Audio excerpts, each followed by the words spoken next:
What's up, everybody? Hope you guys are good, doing great. This week we got talking LA Galaxy, LAFC to start things off. Hopefully, you guys had a great weekend. If you can, I got a little rasp in my voice, so bear with me while we tune into this podcast and episode. So we're gonna start off with LA Galaxy. So we got Alex Reese once again. Alex, how you doing? I'm doing good, man. How you doing? Pretty good, man. What'd you do outside to watch the Galaxy game this weekend? Just chill. I went to Dodger Stadium on Sunday, watched them beat down on the Reds. So that was fun to watch. Um, that was really the main important thing I did this weekend. What'd you do? Well, hey man, Dodger Stadium is pretty amazing. You can't Oh you yeah, can't go it is wrong. amazing. You can't go wrong with Dodger Stadium. Did you get a Dodger dog or what? Who'd you go with? I went with my family. We went on Easter Sunday, so it was pretty nice. Easter Julio Rios Sunday. signed my brother's hat, so that was really cool. Who did? Julio Rios. Oh hell yeah, Yeah, so Julio. he signed my brother's hat and he was like over the moon about that, and that was pretty cool. And we just had a good time enjoying the game. The Dodgers scored like all their runs in like one inning, so it was entertaining. It's definitely a good time to be going to Dodger Stadium right now because there's definitely like a lot going on with the city and everything like that. I saw Freddie Freeman. I don't know if there was that game that you were at, but I saw that Freddie Freeman was getting some chants uh, towards him, which was pretty amazing, which is pretty cool. So yeah, it's always a good time to go to Dodger Stadium and experience that. We did see Easter Sunday, so everybody definitely, hopefully, everybody got an opportunity to check it out. I was out of town, so I was able to celebrate some of the celebrations from Easter Sunday. I was out of town. I got a chance to go to Coachella, so that was pretty cool. I got to do that, Oh, so nice. that's why my voice is kind of gone. So, and it's not from the yelling, it's from the dust out in the desert. That's what it is. Man, yeah, I want to go to Coachella. So nice. I was watching the weekend's performance on YouTube last night. So it was so dope. Wish I would have been there. Yeah, no, that was cool. That was the ones that was the one that I saw. But yeah, it would just get so dusty out there. So I don't know. Just It's imagine fun. if because the Galaxy had their little mini preseason tournament at Coachella. Just like imagine they had like a mini preseason soccer thing going on over there. I wonder how that would be like Yeah, music, well, soccer. I Because think I mean it's that's pretty big area, and it's I it's think they'd have it's room to fit massive. it in. It's massive. So I definitely see it. If they definitely do that, I think it'd be a great opportunity because there's plenty. I mean, they make the desert look really really magical out there. So I mean, it's in the middle of the desert. So I know they did it this season. So hopefully for preseason next year, they're able to do something amazing because there's a lot of people want to go there, and it doesn't matter how far it is from LA. There's just so many different things going on there. But now, unfortunately, we're gonna have to talk about this game.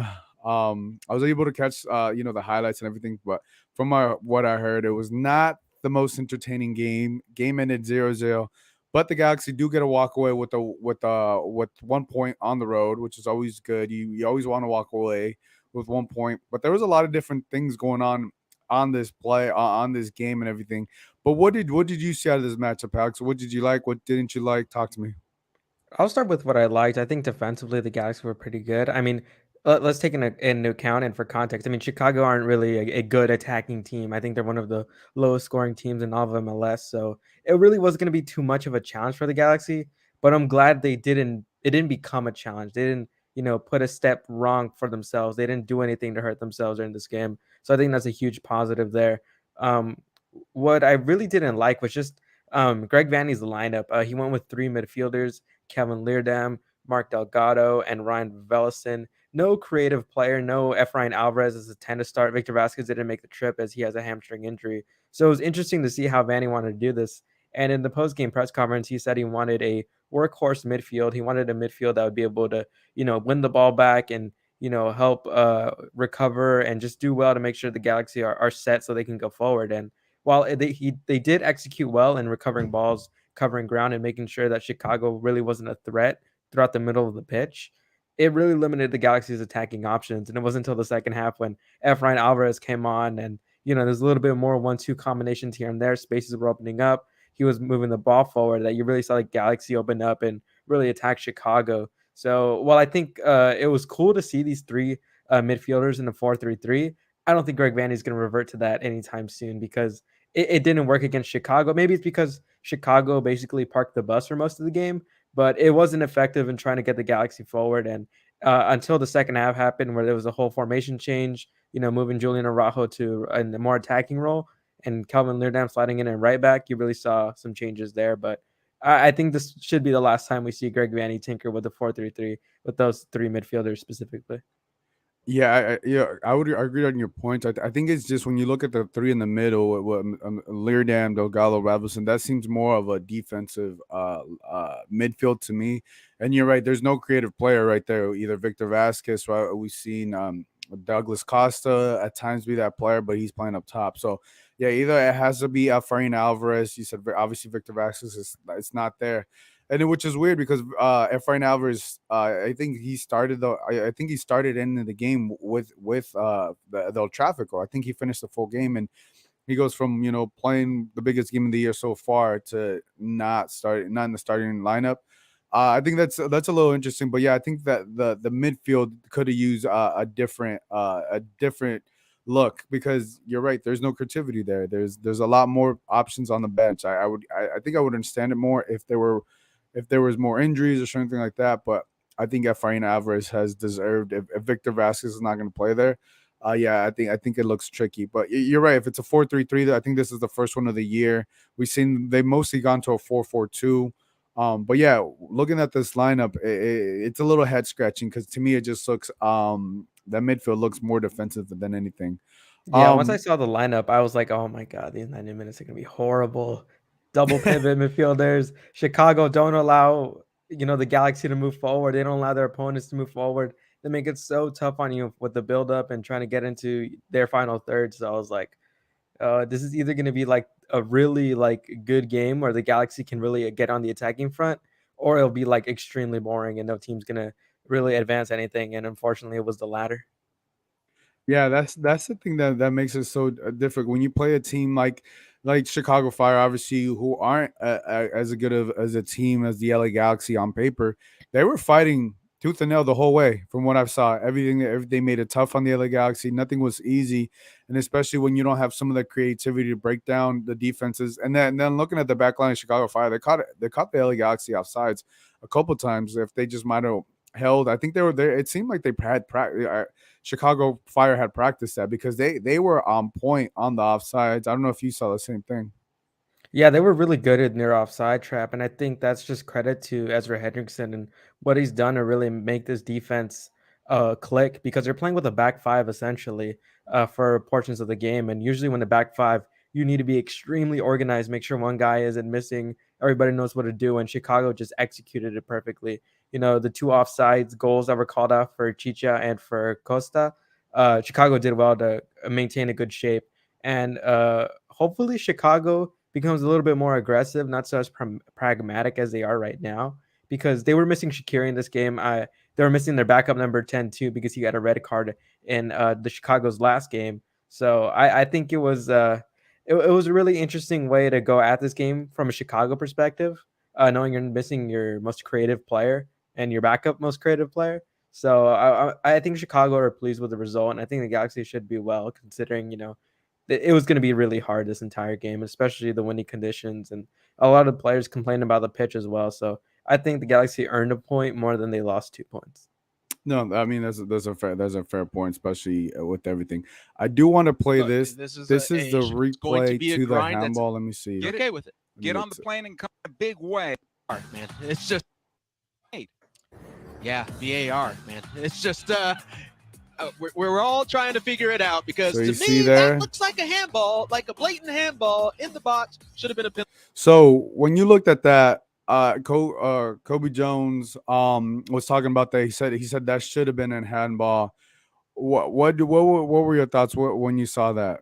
I mean, Kobe's 100% right because while the handball rule has changed throughout the last couple of years in the interpretation of it, now defenders nowadays they have to put their hands behind their back the entire time. So I think Raveloson heads it to his hand, and because of the impact that the arm makes, it's affecting the play of the game. So at the moment, it should be a handball because Leerdam's there ready to receive what's probably the service from Raveloson. So it should have been a handball call the entire way, but unfortunately, they didn't call this. And then earlier in the game, there was a moment where one of the Chicago players, while he's going down, basically swipes the ball away while he's going down, and for some reason that wasn't called a handball either. It should have been at least a yellow card. The way he's deliberately messing with the ball there, and the Galaxy were 100% right about complaining about that because it's definitely deliberate. And Vanny mentioned it earlier. I mean, after the game in his press conference, he's like, I don't even know what a handball is anymore. So this was definitely should have been gone to VAR for like the ref to look at it on the screen because the way that the Chicago defender is just affecting the play entirely because of the movement of the ball deserves to go to VAR and have the official make a call re-examining this play once again. Yeah, no, I think for me when I see that play, it was just to me it was just so interesting that they didn't take it to VAR and they didn't get a penalty. To me, the LA Galaxy should have got a penalty out of that. And I think to me that's one of the things that's like not consistent in the MLS. Like, are we gonna get I think as the league grows, the refereeing, VAR, and everything should get better with time. And it's unfortunate for whatever reason doesn't seem that like that play is very clear. You even have Kobe Jones who's talked about it, and it's unfortunate because it does take away from the game.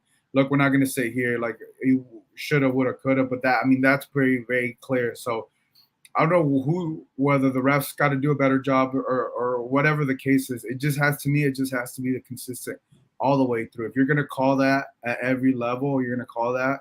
You need to call it every single game because to me yeah, you're right. Greg Vanny's right. What is a handball? What is it? Is it what the red feels like that day? Because that's what it kind of seems like to me.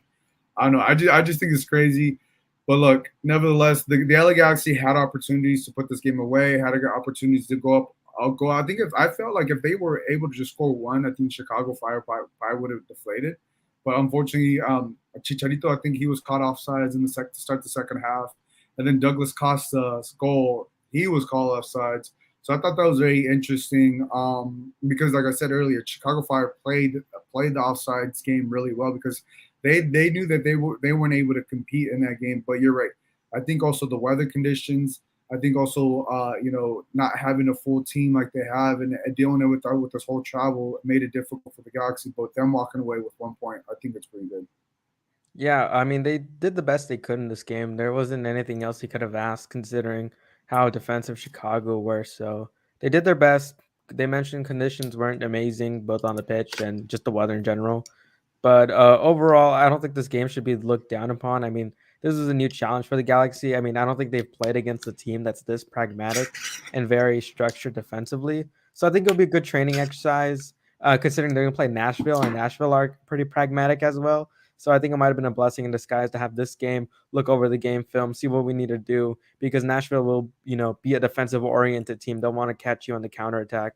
So I think this was a good game for the Galaxy to have at the right moment. No, yeah, I mean, I think you make a great point. It's going to be tough. It's going to be a game, and it's also a busy week. Look, they got San Diego Loyal tomorrow, so it's going to be interesting who Greg Vanny decides to play. How many minutes? Does Chicharito even play in this game? I don't know. I highly doubt it. And then yeah, you're right. You got Nashville on Saturday, so game tomorrow and then game on Saturday. When you look at these games, I think we've heard Chicharito say, well, he did say, in the press call before Chicago, he was like, look, if we want to become champions, something along the lines, we have to play every game like Old Trafford. Essentially, 3 games in a week. That's a lot, or 8 days, 9 days. How many days total? That's a lot of games, and I think we've seen this when the MLS was back going on, during COVID. But you got to get some fresh bodies in there. You got to get some fresh players. So who do you think will get called up for these games to start for the Galaxy? Well, I think the number one player to watch is definitely Kevin Cabral because he didn't start this game. He hasn't started the last 2 games. He's been coming off the bench, and I think against San Diego, I'm expecting Cabral to start considering he hasn't gotten a heavy amount of minutes. So I think having him and see if he's progressing this year because it's been a complete disaster in my opinion so far with what's going on with Kevin Cabral. The fact he hasn't been able to influence the game at all, even when Douglas Costa hasn't played a majority of the last couple of games, he still found ways to be progressive with the ball, be a creative player, and Cabral just hasn't been able to do that. He hasn't been able to be dangerous on the wings. He's got the footwork, the dribbling to be dangerous, but he just can't execute in the final third. It's just something there that just won't let him. So I think Cabral is a player to watch during this game stretch of games. Dejan Joveljic as well. I mean, Greg Vanney mentioned how he doesn't really want to wear out Chicharito this early in the year. So I think Dejan has to get a healthy amount of minutes around this point, and especially around the summertime when the games really start to be, closer together, and then you'll have the League's Cup showcase. So you really don't want to risk injury to players during that time. And I think another player to watch too as well.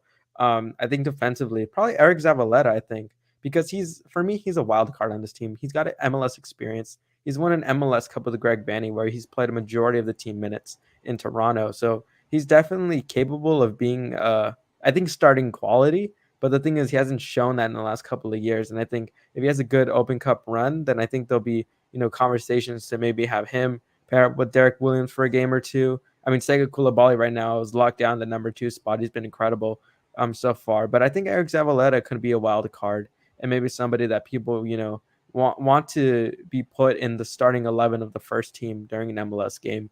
So I think those are 3 players to really keep an eye on during these stretch of games where you'll see a bit more squad rotation as well.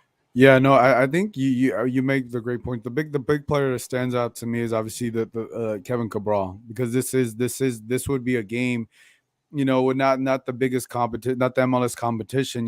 It's the other guys that play in the league under you, but it doesn't mean that you're not going to get the same type. But this is a perfect game for Kevin Cabral, who is a DP player, to gain some type of confidence, because right now it's not looking too good for Kevin Cabral, and we're going to year 2. It's still early into year 2, but if we're still having the same conversations about Kevin Cabral, I want to say like a month and a half, then it's just gonna, it's not gonna go so well for Kevin Cabral this season, I would say.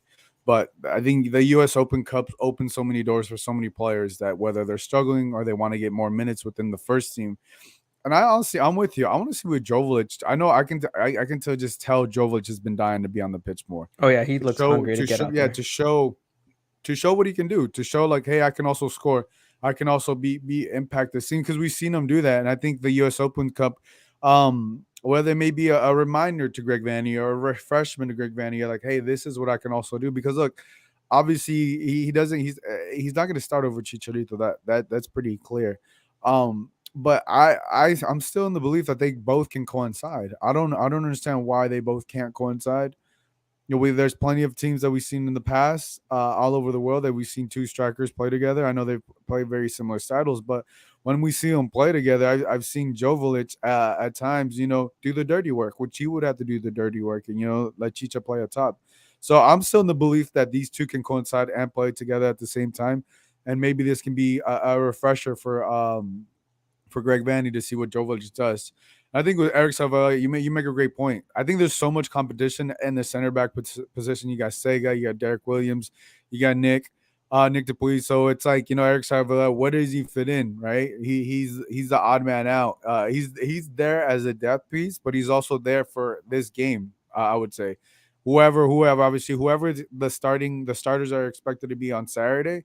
Obviously, I'm not going to play this game, so I don't know. I honestly don't expect to really see Chicharito. Maybe, I don't think so, or Douglas Costa.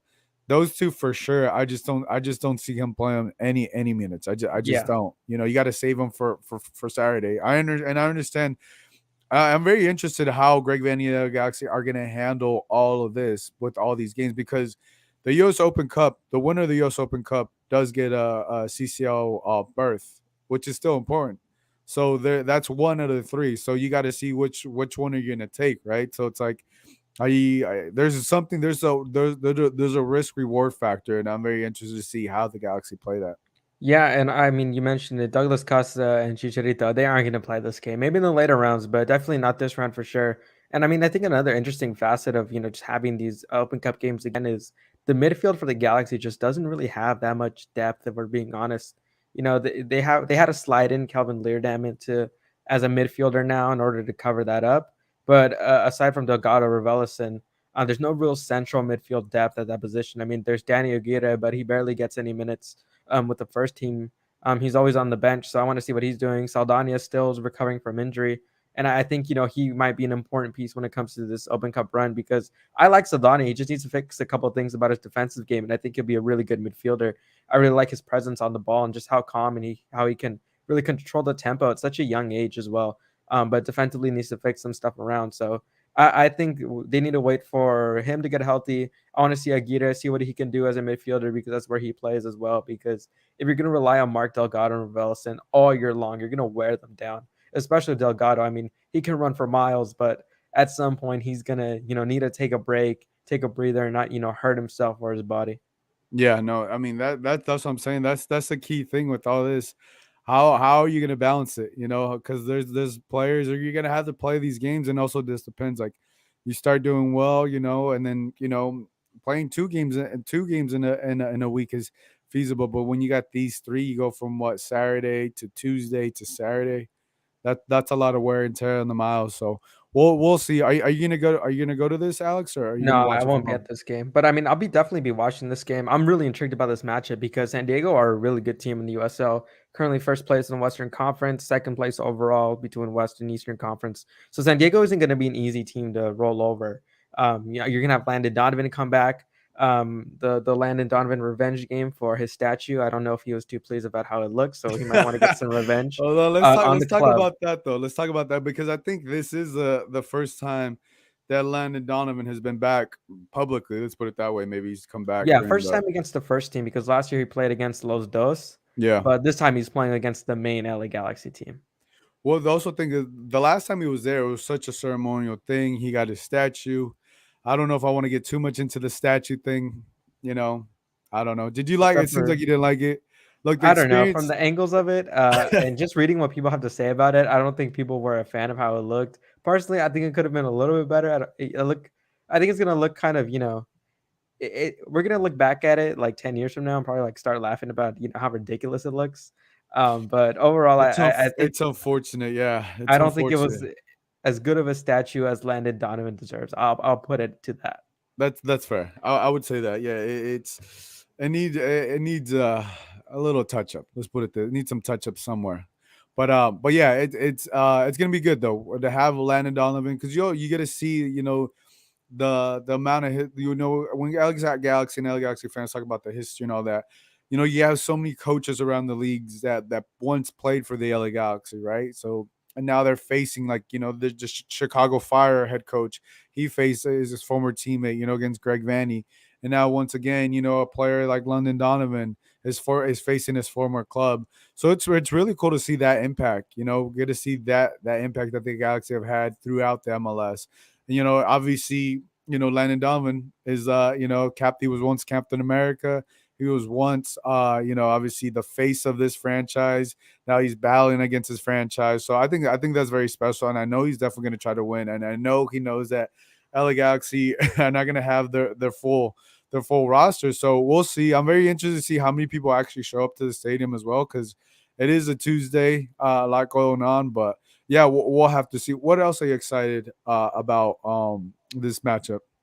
I mean, we mentioned earlier the players to watch as well. You mentioned the fans. I mean, I saw a tweet by San Diego saying, they're going to bring buses to, transport their fans to Wow. Dignity Health Sports Park. So that's really cool from them. I mean, gas isn't cheap, and going from San Diego to LA, it's That's definitely true. costly. So I think that's a great gesture from the San Diego loyal to do that for their fans. That's incredible. So I think it's going to be a good atmosphere there, even though it'll be, Tuesday night. I don't think stadium's going to be full. I think that's like I don't even think they're selling the entire stadium, if I'm correct. But I think it'll be a good turnout at that game from both San Diego and Galaxy fans. I think it'll be interesting to watch. These little storylines, Donovan against the LA Galaxy, players to watch who really need, some time and minutes. But I just think this is going to be a big test to see how Vandy's going to handle the squad rotation. Considering June, July, I think in June or August is you're gonna have the League's Cup showdown. So you're gonna have a bunch of games going on. Some weeks with 2 games. If you advance in the Open Cup, you're gonna keep playing games midweek. So it's gonna be a test to Greg Vanny and him tinkering for the first time with squad rotation. How he's gonna do this? Who's he gonna play for? How long? So I think that'll be fun to watch. And overall, I'm just excited that the U.S. Open Cup is back. There's a lot of good matchups around like the entire North American soccer. I mean, you can have Inter Miami facing against Miami FC, the OG Miami team. So I think that's a fun storyline to watch. I mean, LAFC, I think they're playing Orange County, the Yep, last USL week. champions. So that's going to be another good game to watch, and I'm looking forward to watching all these games, or as many as I can. Yeah, and I'm just skimming through the schedule. April and May, I'm not gonna go through the games, but it just seems very busy games. You know, there's like games one after another, and depending how well the LA Galaxy do on Open Cup, I don't know the whole schedule, but it looks like in June in June they only have 3 games in June. I don't know which ones are home, which ones are away, but this month and at the end in May is such a busy schedule for the LA Galaxy that May is when it's gonna die down. May is when I'm assuming all the international friendlies are going on and everything like that, just basing off the schedule. So they only play 3 games in June. So these next 2 months, this month and next month, are so crucial for the Galaxy, right? Where they want to stay in the standings, what they want to do with the Open Cup, managing minutes, managing players, right? Douglas Costa, Chicharito, you're trying to keep them healthy, right? You can never predict injuries or anything like that, but you can also try to prevent some of those things by recuperation, recovery, rest, and all those different things, especially with all these games coming up. So if we look, let me pull this up. If we look right now, the Galaxy, let me just share this screen. The Galaxy currently sit in third place. If you see right there, Galaxy in third place with 13 points. Obviously, LAFC's number one, Austin's number two. Galaxy sit there in third place. FC Dallas, which has been doing amazing things right there in I fourth. love Dallas. Yeah, me Love too. watching I them. love I love what they're doing. And then the Houston, the Texas teams are doing good. Look, this is way too early, but I think it's important to see where they're at. 7 matches played, 13 points. I mean, that's not bad. That's almost two points per game if you were to average it out. Um, it's early, Alex, but give me your thoughts so far how the Galaxy have done in these 7 matches. It's definitely early, but like you can see just how tight it is at the top. I mean, the Galaxy and ninth place Portland are separated by just 3 points. So a loss and a couple of results going not your way can really impact the standings, and it's gonna be tough this stretch. I mean, the Galaxy are going against Nashville, like I mentioned, pragmatic team. They do got dangerous attacking players, but they're gonna be a tough team to break down. Um, they're going to face FC Dallas as well too. Dallas look amazing. Their front three is great. Nico Estevez has done a great job in Dallas. I mean, the Houston Dynamo also too. They look really good, and they haven't even gotten Hector Herrera yet. So I think once he comes, the Dynamo are just going to take another leap forward in their That's development. interesting. Austin as well been a consistent team so far. Come back from a 2-0 deficit to win 3-2 last week. LAFC just keep rolling. They got I got to say LAFC have like some crazy depth on their team. Like I don't even know how they have that compared to the Galaxy. Like between the LAFC and Galaxy midfield, LAFC's depth is definitely way better than the Galaxy's. But overall, the Galaxy. Well, I don't want them to be score watching and looking at the standings. You got to make sure you keep up with the pace of where these teams are going. I mean, Minnesota, they look like they'll be heating up. Portland, never count them out. Seattle, sure they're in 11th, but once CCL ends, they're going straight up the standings. So there's Yeah, really you isn't can a you can time you to. can never count out Portland. I don't care where they're Oh at. yeah, never. And then one thing you mentioned too, the off-season signings. We got the guy, I forgot the guy's name, from Toronto, who's coming from Italy. The biggest one. Insigne. Yeah, one of the Lorenzo, right? Yeah. Lorenzo signed. So he's coming. He's coming. You said Hector Herrera. So a lot of these clubs are gonna look different. So it's like some clubs may get better over the stretch. So we'll have to see what happens. Anything else you'd like to add, Alex, before we wrap things up? Um, I just think this rest of the month is going to be really fun to watch. I mean, you got US Open Cup tomorrow. Games against Nashville, and I think it'll be interesting to see how the Galaxy just finish out this month. It's going to be a really tough month. In general, even looking back at it, I was just like, man, the month of April is going to be tough considering they had El Trafico, Chicago, and then these next Western Conference opponents are going to be tough as well. So, definitely a crucial stretch for the Galaxy already, really early in the year. But I think it'll be good for them. It'll be a good learning experience for Greg Vanney. I mean, they had last year to build off upon. They know they can't wear out Chicharito. They know they need to, be able to rotate the squad a bit when it comes to these, games between weeks and just having them build up on the players. So it's going to be interesting to watch how the Galaxy handle this. you want to make sure you don't fall down the standings because it eventually see you missing the playoffs at the last second of the season. So I Definitely don't think any don't LA want to Galaxy repeat fans from want to last year. experience that again.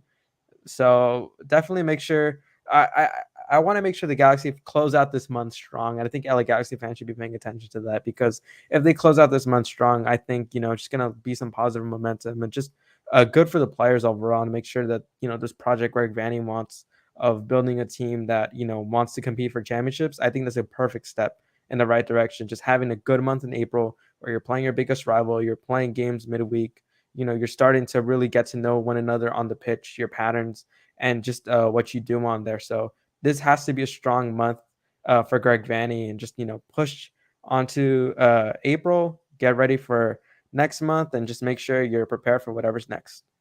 Look, I would have to agree. And one way you secure that is by getting the wins and getting the points you're supposed to get. So I want to thank Alex from Total Galaxy. Thank you for joining us once again. Guys, we're going to take a quick break and we'll be back.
And we are back talking LAFC, talking black and gold. They got a big win this past weekend. Exciting Easter Sunday. They got the big dub, and here to help me talk everything black and gold. We got Andy Diosa from Yahoo, and we got JP Marcus. Andy, how you doing? What's going on, fellas? Back at it again. Interesting weekend, but we're here. Nice. I like that, man. Hope you had a great Easter. JP, how you doing?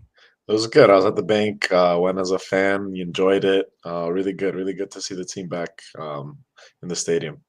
Yeah, and it was an afternoon game. What was it, like a 12 o'clock kickoff? One. So so you can't go you can never go wrong when it's an afternoon game, family game. But outside of that, did you guys do anything else this weekend? I went to a concert on Saturday. What concert did you go to? I went to go see Raul Alejandro. My friend was like, "Do you want to go?" I said, "Yeah." Oh, nice. So, where was he at? He was at the Forum. At the Forum. Yeah, it was fun. It was cool. I hadn't gone to a concert in a while, so I was like, "Why not?" Man, that's a good one to go to. He got a lot of bangers. Yeah, you had fun though. You went out. Me? No, I was working. I was busy working. We all want that job. Don't give me those. I'm a working man. I was busy. So yeah, these guys are making fun of me. So I was out this weekend working hard. I could tell.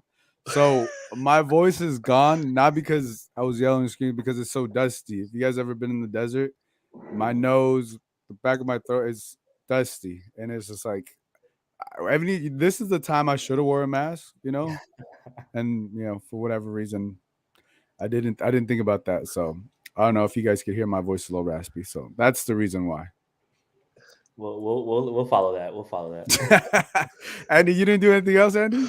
I was out, man. I went to the Clippers game on Friday. Hey. I 100% agree with Carlos. I went out on Saturday, and Sunday I was very ambitious about trying to make it to the bank for a 1 p.m. start. That did not happen at all. I was just like, yo, I'm just not going to make it on time. I'm not a big fan of afternoon games. I'm not a fan of Sunday games either. But I got to watch it at home, watching a lot of NBA playoffs, doing work stuff. But yeah, just caught up with some friends and just chilled, man.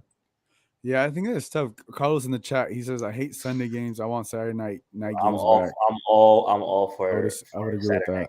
And I like that. Yeah, I know. I would agree with that. But yeah, look, I hope you guys enjoyed it. Whatever you guys did, the NBA playoffs are amazing too to also watch. So, but let's talk about this game. LAC went down. I went down first. SKC drew first blood. I think it was an own goal. Maybe I believe it was Chiqui Palacios who were bounced off, ricocheted off, or whatever. So they had to play from behind, and it was really interesting. But I think the storyline going into this game was we finally were going to see Chicho and Carlos Vela start because we've seen it for I don't recall for a little bit, I think, or they hadn't start. They may have played together. I think Orlando was the one time they got to play together, but they haven't played. But nevertheless, we got Chicho because Brian Rodriguez was out, Mahala and Carlos Vela. That front three. I think everybody's been wanting to see this front three. Obviously, I think Andy, you had tweeted something that Steve Sherlock did not give an update on Brian Rodriguez. But what were your thoughts on this front three and how they did this weekend?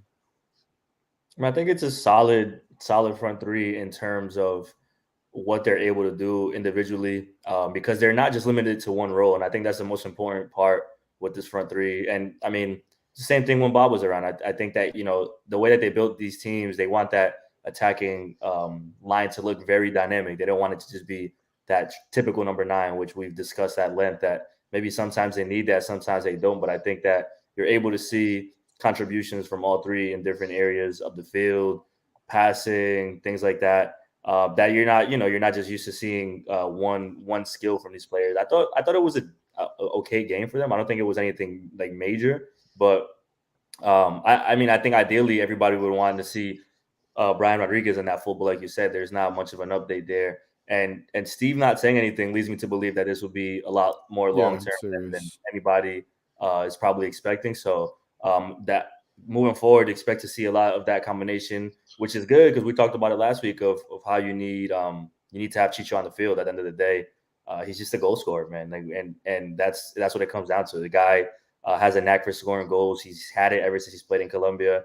And we saw the Tráfico goal, which was really his effort to get that rebound. But even the goal that he scored, it's just getting in position. Obviously, the free kick that he had was a dangerous opportunity, which is crazy to me to see him take free kicks on the team where Carlos Vela is still there and Kellen Acosta. But that's another conversation for another time. But I think all in all, I think it was a pretty decent game from them. It was from the front three, at least in that perspective. They needed to do what they did. They needed to have pressure, really be the dominant team in this game because SKC was not coming in good form. So they completed that task, and it's good to see, Chicho rewarded with another goal to kind of get him a little more comfortable because he spoke about it after the game that, he had a rough start to the preseason and not being able to be on the same page with the team from the beginning, especially coming off of a year where you're basically the guy, like the superstar, you're winning records. That's probably super tough for him. So goals in back-to-back games will obviously leave the fans happy. Mahala just continues to do what he's been doing all year, which is good to see. I think that energy is irreplaceable at this point. And then Carlos Vela, I don't have any much else to say about Carlos Vela at this point. Yeah, no, it was good to see Chicho. His kick, we got to watch the kick, man. That his free kick is insane. He's definitely that's something he's definitely added or practice a lot more because that is now 2 times that I see him take a kick that I expected someone else to take, and both kicks have been excellent. I mean, this one just hit the crossbar, and he was just I think a couple inches away from potentially having goal of the week. But let's go ahead and play this. This is like a 2 different set clip. Arango!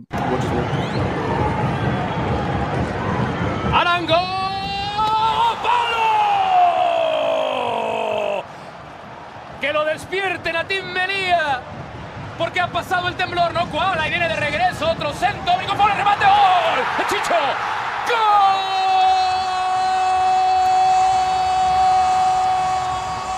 So if you can see there, like obviously a ricochet is in the same sequence, and then he ends up getting the goal. I apologize for the eyesore. I thought it was a different video. We was going to show it a lot more clear. JP, what are your thoughts on that play and everything? How it worked out for Chicho? Well, yeah, it was a great sequence. He stayed in the play, got in the box where you expect the striker to be. Even after he missed that free kick, he shook it off quickly and had and positioned himself where a striker needs to be. I think Mamadou Fall needs a lot more credit. as a 20-year-old man jumping in between those two defenders there at SKC, beating them, and Chicho just being where a striker is supposed to be, tucking it in with the header. But damn, Mamadou is a great prospect for this Amazing team. assist. Yeah, I mean, he gets a yellow card and he maintains himself for the whole game. But yeah, it's an amazing assist. He got team of the week for that.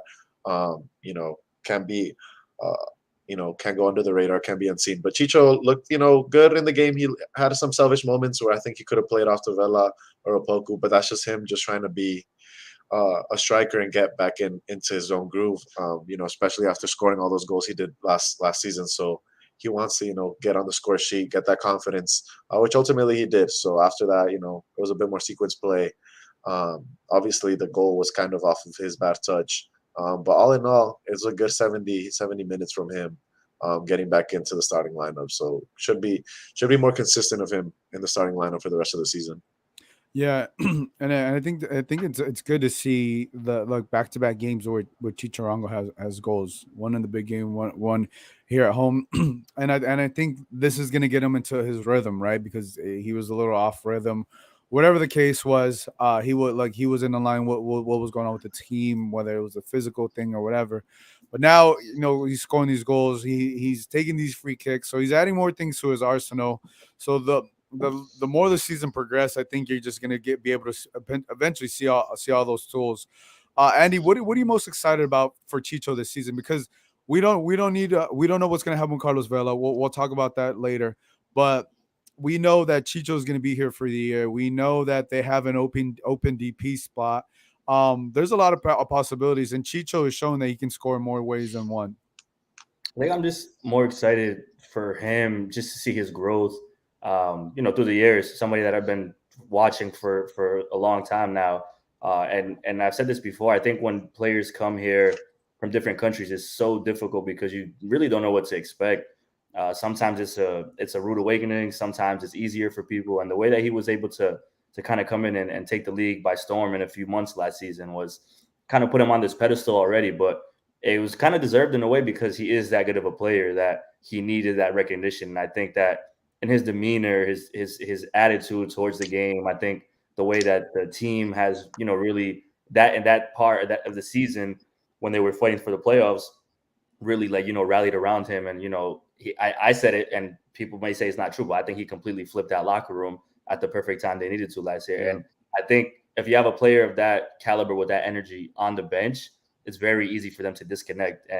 And to the point that JP is making, if you're not consistently in the lineup, you might come back in and you might have a few sloppy touches. You might have these moments, but you come back in and you score 2 goals in a row. I mean, one is as a starter, the other one is as coming off the bench. But it's like that he just picks up right where he left off. I think that talks a lot to his maturity, his growth, that he's really just focused in the energy of the team, which is something that a lot of people said after the game was just the energy of the team, that they have that ability to really bounce back and to be all in one. So I think for me, I'm excited to see that, how he could help the people around him and also keep helping himself, because solid player. If he scores consistently, he's gonna be right up there in the Golden Boot race sooner than later. I mean, it's still early in the season, so anything could happen in that. But and depending on if Carlos stays or not, to see how that keeps working out for him, because a player of both of their calibers, they obviously want to play with each other as much as they can, be on the field as much as they can together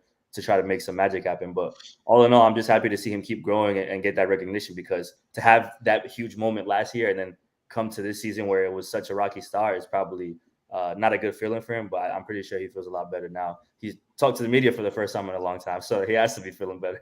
Yeah, no, yeah, he was used to talking to me every day, every game, whether they lost or didn't. But I think a player like him, whatever happened, it seems like everything's on board, and I think that's when you have a player like him, he has to be on board with whatever Sharondo got, and then Sharondo, has to make it work. If things weren't going according to plan, I think they're back to whatever, back according to plan and everything. But I think it's gonna be amazing to see what Chicho does in season 2. With the full season, how many goals he's able to score, how many assists he's able to do, how he's able to impact. And right now they're currently sitting in first, so we'll have to see. And there's so much depth with this LAFC team. There's just so much depth. Raito goes out, and they just necessarily don't miss a beat because you have Mahalo there, you have Tashori there. Let's talk about Tashori. He ends up going to the second goal of the game. Let's go ahead and play it. Tajuri Shradi. Oh, he's got direct and scored! Sensationally too! Team Media caught out by a moment of individual opportunism. Ishmael Tajuri. Absolute banger. JP, give me your thoughts. Looks like the keeper was a little off his line, but nevertheless, absolute banger. Yeah, I mean, no goalie truly expects somebody to shoot from that height. You know, the ball was in the air. He volleys it. You know, Ismail comes off the bench. Sifu comes off the bench. They both, you know, give Dolo good results off the bench. So, you know, his subs worked out for him. Credit to Dolo for that. But yeah, I mean, Tajuri showed he can ball. I mean, he came from winning MLS Cup with NYC. He came off the bench for B-Rod in El Tráfico. You know, so Dolo has confidence in him. He's proven that he can play in this league. He's no stranger to, you know, pressure, adversity in this league. But he just, you know, took his chance and it went in. You know, I don't think it's much on Amelia. No goalie expects that, but you know, what a roar from that stadium when that ball went in. Yeah, no, I mean that's an absolute banger. I feel like we just got to play it again. Tajuri Shradi. Oh, he's got direct and scored! Sensationally too! Team. All right, look, I like bangers. We had to play again. Andy, give me your thoughts on that play. I think one of the most impressive parts of that goal is Chiqui's pass from the back. I mean, it's ridiculous, that pass that he makes, and he gets it on the money. And obviously, for a player to take that one time, I don't think we've seen that much in this league besides LAFC fans having Zlatan flashbacks. But it's one of them. Sorry, guys. It's one of them shots that hey, you know how to do it, Andy. and he hits it so cleanly, and I think that it's incredible that, you know, two players that I feel like people criticize Chiqui a lot for a lot of things, and he's like, you know what, man, he bounces back from that own goal. He makes that incredible pass. And then Tajuri Shradi is, like JP said, you know, somebody that's been in this league, that's won. I think for LAFC, it's so important. What we talked about last season is that they have MLS experienced guys they could count on now. And maybe a guy that's not with MLS experience doesn't take that shot or doesn't take that risk in that moment, knowing that, hey, maybe there's a better play. And there probably was a better play, but Tajuri Shradi probably saw the opportunity, was like, I'm going to hit this and see what happens. And one thing he said after the game, which was I think pretty important to note, is that the coaches have been telling him to really get behind the line and really move forward and be more of an attacking presence, because we know we've been seeing him in this league do it. We know he can score. We know he can be that threat. But I feel like when you're on the field with certain players like Chicho or like Carlos or different people, you know, you have to kind of try to pick those battles. And that run is an exact result of what the coaches are telling them to do. So things like that are great to see on any level with any team, because it really shows that coaching is working, that players are receptive to listening to these, you know, I guess, advices and details. And I mean, that goal, we're going to be talking about it at the end of the season for sure for an award, if it's not already in there. And it's funny because some people are saying that might be one of the best goals in LAFC history already, which is wild. If you want to break down the list and look at goals, I mean, definitely moments count and, you know, when they were scored, but that's a goal that you put on a reel and you like just watch it, just how it broke down from the back, and it ended up. So it's a good moment for him, and it's another thing, just like Chicho. To me, it's like Tajuri Shradi was coming off of a preseason surgery, so we didn't really know exactly what he was going to be able to give LAFC, at what capacity, you know, at what speed. And I've been saying this since the beginning of the year. Credit to Steve Cherundolo, who has these guys all bought in. For a player like that to have a moment like that, and you know, it means so much for him and so much for the team. So all in all, it's just great to see. And he's a great player, man. He's been a great player since he's been in this league. And when you have somebody like that can come off the bench, that's dangerous for any opposing defense. Yeah, another thing I was just gonna add is the quality. You got to see the quality he has, and if you score a banger like that, it's only gonna boost your confidence even more. And there's just so much depth in the team, even with with B-Rod going out. There's plenty of pieces there. Obviously, there's obviously the U.S. Open Cup on Wednesday against Orange County. So I mean, this probably could be a game where Tashari starts. You know, I don't think Vela's going to play this game. I don't expect Vela. I don't expect any of the the stars or anything, because they got another game Also, I believe they got to get they game this weekend. Who are they? Who do they? Cincinnati. They go to Cincy. They go to Cincy on Sunday. Yeah, so game Sunday, play Wednesday at home, and then go to Cincy. So you got to travel to the Midwest. Before we talk about Open Cup, Carlos in the chat brings up a good question. He's like, "What do you guys think LA should do with their Open DP spot?" He's like, "I'm in the opinion they need a Cam to replace. They lost El Tuesta. This comes after news last week of Diego Rossi was sold for, don't quote me on this, 5.5 euros, which I think it was $6 million or something like that. Yeah. Around there. Let's put it. Let's estimate there because I don't got it in front of me. So Rossi has been officially sold. I think that's big news for LAFC. They finally were able to sell a player abroad, overseas, especially to Europe. He's moving on. LAFC are getting money, and I think there's also a sell-on clause. A lot of Fenerbahce fans were DMing me if I knew the sell-on clause or whatever. I don't know the exact details or anything like that, but yeah, I think it's a big moment. JP talked to me about how you feel about this process, and how do you feel LAFC did in the negotiations? Yeah, I mean, I think the thing that had people nervous was the loan with option to buy. So it wasn't anything concrete, and now it's officially done. So obviously LAFC gets some money. What they bought Rossi for to what they sell him is a great profit margin. But now we have an open DP slot, and do we only have one DP slot to worry about, or resign Vela, or is Vela not going to resign, and now we have two open DP slots? So it's a lot of options. You should be able to bring someone of a high caliber who can take on Vela's role if he decides not to resign, and if Vela decides to resign, it should be someone who can play alongside Carlos Vela. So a Cam, another winger. I think they're going to end up going with an offensive player. I don't think they're going to go with a center back or something like that, or a CDM. I think it's either a 10 or a winger that should be able to play alongside Carlos Vela, because everyone's expected for him to resign. So I think a Cam, maybe Isco Larcon, who's coming off a contract, who's not really in the Spain national team circle, is a big name that can attract a lot of noise, which LAFC loves to do. So I think that's a big name. There's other names. I think they should go for someone who's experienced. I don't think they should go for a young South American. That's an experiment that we don't need in a season that they're doing so well that they can win, because it's in the summer. So he doesn't really have a lot of time to come in and make a bang. So, adaptation is hard in MLS. And if he's a veteran presence, then it'll be easier for him. I think you make a great point on that. We've seen so many of these young guys come and play and not have success right away, and some of the teams may not even get their money back. I don't know if they'll get their money back with B-Rod, but that's still yet to be seen. But yeah, I would say definitely an experienced player. Definitely an experienced player. I don't know if you want to. I don't think going back to the well of young South Americans is the go-to. Andy, what are your thoughts? What do you think LAFC should do with the open DP spot? I agree with all that JP just said, for sure. Especially if Vela is leaving, then you have to have somebody of high profile to fill that spot, or else it's going to feel like a loss in many other ways.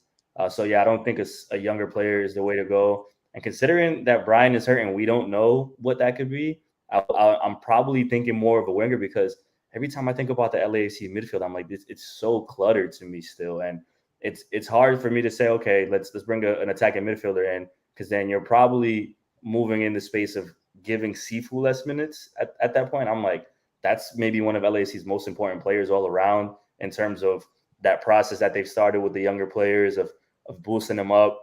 Sifu in a World Cup year needs that notoriety, that shine, as does Kellen Acosta, which is why these two players are on a team like LAFC. So bringing in a midfielder, to me, I think it's a good idea. Obviously, an attacking-minded player is where I'm going, but I'm of the belief that it'd be more of a winger, because Ilie has been one of the most important players. So I don't think you really want to move him. And like I just said, with the other two players that are most likely the starters throughout the year, I mean, World Cup years to prove a lot of things. And just, I feel that you have Latif still there. So you could definitely bring in a midfielder. But I think if you're bringing in a DP, then you're of the mindset of like, this guy's going to be a starter and he's going to be a star. So I think I would probably say winger, maybe striker. I don't really see it, that either. But I would go probably winger, striker in those terms, and they just have to have that ready, because if Brian's injury is longer term, it could be a tear, it could be whatever that the case may be. he'll be out for a little bit longer. And then as that progresses, you're still in the unknown gray area with Vela's contract situation, which nobody's going to tell us anything about as much as we ask him. So it does raise a little bit of question marks on those wings. So I think maybe that's an area that they might want to. They're probably going to be focusing on more than midfield. But I mean, I think like Carlos says, I think it's a good idea for sure for an attacking midfielder. But I just think in the terms of personnel and who they have, maybe winger would be the way for them to go. But attacking minded for sure. I think defensively they're pretty set with depth and players that they have coming back from injury that they'll be all right back there. Yeah, I think it'd be a little interesting if they did use on the defensive end, a DP on the defensive side. Look, if it's someone spectacular, I get it, understand, but, and I wouldn't be surprised if they did. But I think first of all, you can't make any decision on the DP spot. I think the first thing you got to do is lock down Carlos Vela. If he's gonna stay, he's gonna stay, and then you can make every decision after that. But if Carlos Vela doesn't sign, then you have to prepare for two. You got to prepare for two players because if you sign someone thinking with if you sign someone first before Carlos Vela signs, I think that'd be going backwards. And plus they have so many different options. I think the dilemma that LAFC has, let's say Vela stays, you got Mahala, you got B-Rod, you have Chicho, right? If you sign a DP who's going to get paid over $1 million, you're going to want that money to be on the field, right? So it's like, who's going to go to the bench, right?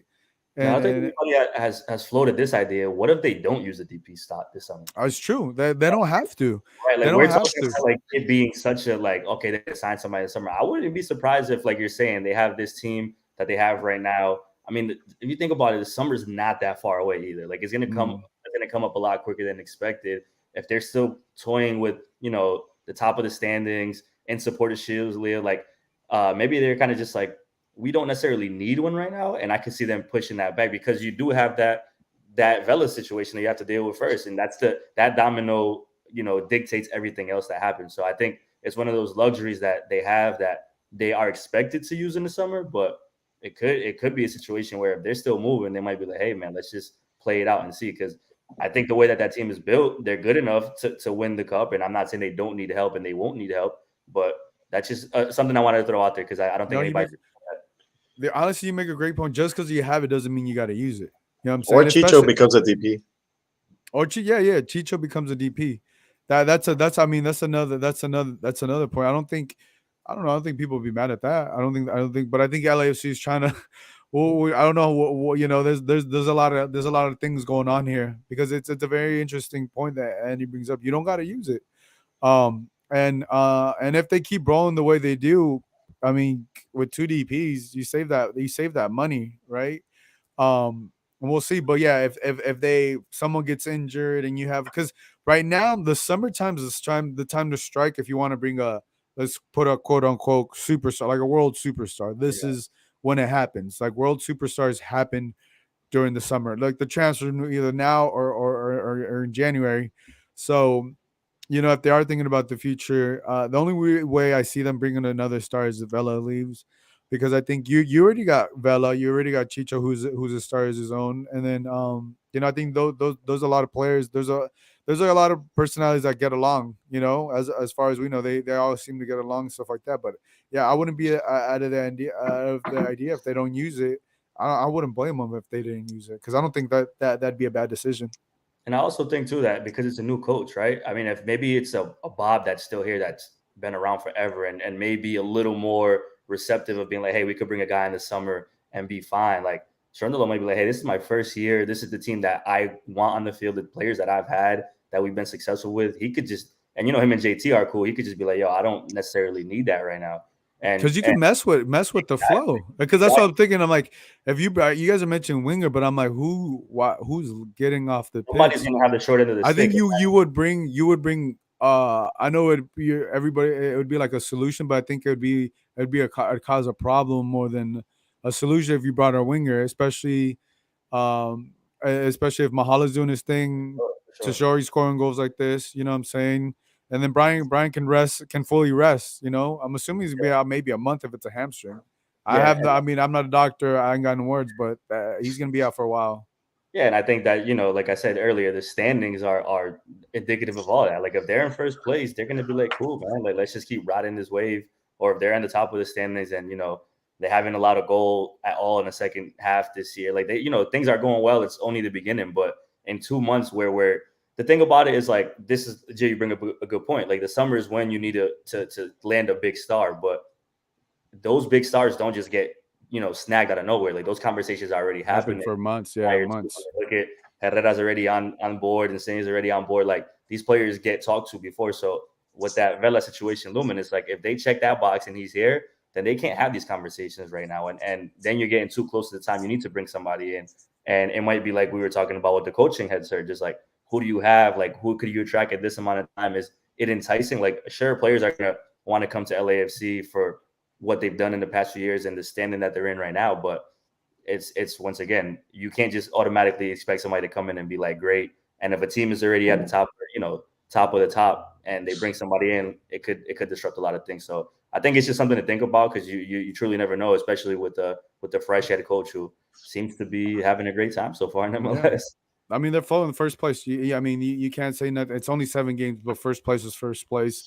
They haven't lost at home. So, and look, the schedule is gonna get busy. Let's talk about the Open Cup. Open Cup this Wednesday.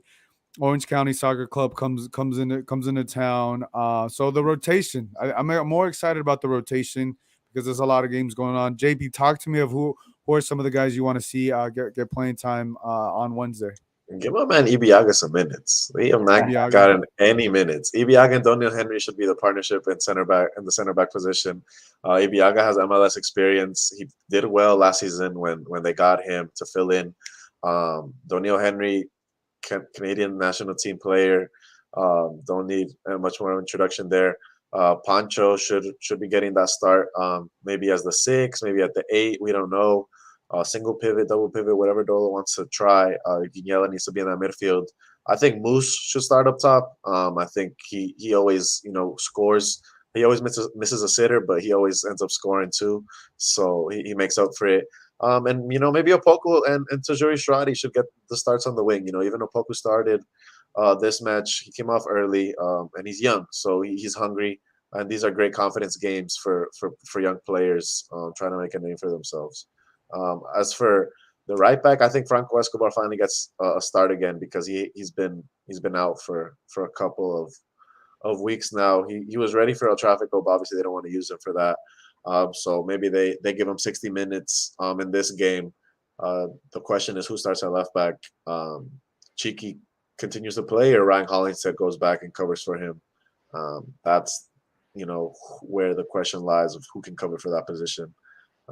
That's basically. Oh, and Kripo deserves a break. So yeah, I think McCarthy's number 2 from what I've heard from Strundler. So sorry to Tomas Romero, whatever he may be doing in life right now. I think the most important one for me would be Franco Escobar because of I think how good he started, and then he's out for a little bit of time. But I think that this is a perfect opportunity for him to get those minutes under him. I would probably give Sifu a rest. I mean, not Sifu, Chiki a rest, and go with Hollingshead in that left back position. And everything else, a complete agreement. I think Ibiaga deserves some time to kind of get those legs under him because the center back position we've talked about so much. And right now, as much as we criticize Murillo and Fall, they come back with a game and they make everybody shut up. But you said it. I think Fall's so important in other ways too. Obviously, offensively, set pieces, things like that. So I think that I don't know if Doniel's injured right now or had a knock or whatever the case is with him. So they should have a complete swap there for center backs. And then up top you could give Tajori Shradi his time. You could give obviously Mahala, and I think it's just switching it up because at the end of the day you have a game it's an away game coming up and you have to basically win. It's against Cincinnati. You can't really go over there and be like, we're going to lose this game and we're in first place. That wouldn't be a good thing. So it has to be, if not a full rotation, I think mostly rotated squad, but you have players that are completely capable of doing it. Latif Blessing and Pancho, I think, just players that are the caliber that they should be able to enjoy a good game, get some good minutes. And this is what Steve needs because he's been saying it all year. He wants to use the whole squad, everybody he has to contribute. And there's no better moment than against Orange County on Wednesday, especially that it's a home game too. So it's huge. Yeah, no, I'm excited to see that. I feel like a player named Danny Musovsky, I think it'd be a great game for him to come out and see what he can do. Yeah, the defense, get a little bit of rotation on the defense, because some of these players are players that you may potentially need down the stretch once it comes playoff time or whatever, substitutions and all that. And I also want to see, I know Keepers have an important job, but potentially we could see Tomas Romero or never mind, he's a third, my bad. I don't know at this point. I don't know who's behind Maxime Crepeau. Like, I just don't know, because he's that good. But I feel like this could be a game that you could rest him. I don't know how fatigued he is, you know what I'm saying? But these Open Cup games could be one of those games to give your backup that option. But if you didn't give him that option, that's totally fine, because Crepeau has done such a great job. And if he's not too beat up from Sunday, I wouldn't be surprised if he goes out there on Tuesday. But I'm also very, very, very interested to see how Steve Sharondo, he's done such a solid job in 7 games. What they have 16 points. Now he has to manage these players. How important is the US Open Cup? I think it's gonna be very important, because it gives you a CCL berth if you end up winning it. So it's one of 3. So it's a lot to manage, but I think LAFC have the right depth pieces to make it happen and make a deep run in the US Open Cup. Have their players healthy throughout the MLS and still have still be at the top. I'm not sure if they can sustain being number 1, but there's a lot of things that they have at their disposal to make this summer, these next 2 months, very, very good and very solid. Because if we look, these April and May are very busy schedules in the MLS. June when it starts to die down, and that's when you have the international games, the friendly games and stuff. So these next 2 months are going to be very busy for LAFC. And I'm just curious how they're able to handle that with all these games and everything like that. Yeah, I think U.S. Open Cup for LAFC, for the fans, should be very important. I mean, as a team still looking to win that first major trophy aside from Supporters Shield, I don't think fans would be mad if the first trophy was a U.S. Open Cup at all. So I think that, you have to manage it with expectations, like you said, and be very careful about the schedule and things like that. Because, you have a star player that's injured right now, and you could have different situations like that down the line. But you also have to do it carefully, and you have to be able to throw a rotational squad out there at moments that's able to be competitive. And if not, you have to, maybe when the schedule gets deeper into the cup, if they do make a run, you have to prioritize maybe those games against the league game. And I think that's a fair expectation to have too for a team that's gunning to win titles. And I think that's fair to put that, I guess, either pressure or that weight on how important it could be to make a run and win that trophy. Yeah. Go ahead, JP. Yeah, it speaks to the depth that the team also has. Because if we had the Open Cup last season, who would be playing? Duke and Galena, the guy they got from the switchbacks. Like a lot of USL players. Yeah, so it speaks to the depth that they have this season, and the team, like as a fan or as a coach, you're not really that nervous of who's going to play, because whoever it is has MLS experience, has talent, has quality. And that's what's needed in this league, or regardless if it's just MLS or Open Cup. This team is deep, and they have the next guy up can play just as good or even better at times than the guy who's starting. So definitely a good problem to have for Dolo. Yeah, and Carlos brings up one final point here. Like Eric Duenas, it's a great game to see academy players. They're trying to build a very strong academy team. So this is a great opportunity, for Christian Torres as well to potentially get some minutes. So we'll have to see. Guys, that's all the time we have. I want to thank Andy and JP for hopping on, and everybody else in the chat.